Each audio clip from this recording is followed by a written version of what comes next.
Погрешен потек беше најавата на владата за суспендирање на колективните договори, сметаат експертите.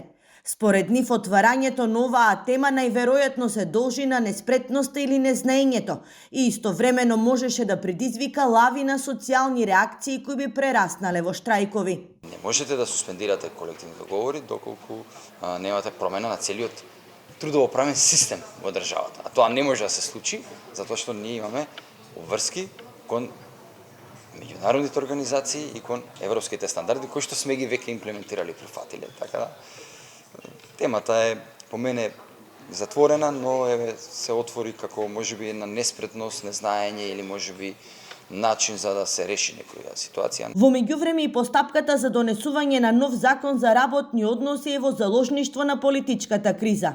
До одреден временски период се дискутираше новаа тема, но сега има застој во социјалниот диалог. Чека оваа политичка криза која што е присутна во државата да престане, значи да се подобрат релациите. Од синоќа слушнавме дека Европската унија бара интензивно и опозицијата да се вклучи во сите клучни законски проекти кои што значат исчекор на Македонија кон Европската унија. Суспендирањето на колективните договори како едно од мерките за штедење минатата недела предизвика бурни реакции кај синдикалците. Тие тогаш предупредија дека сите заеднички ќе се спротистават, а истовремено посочија дека со ова владата директно се меша во работењето на синдикатите.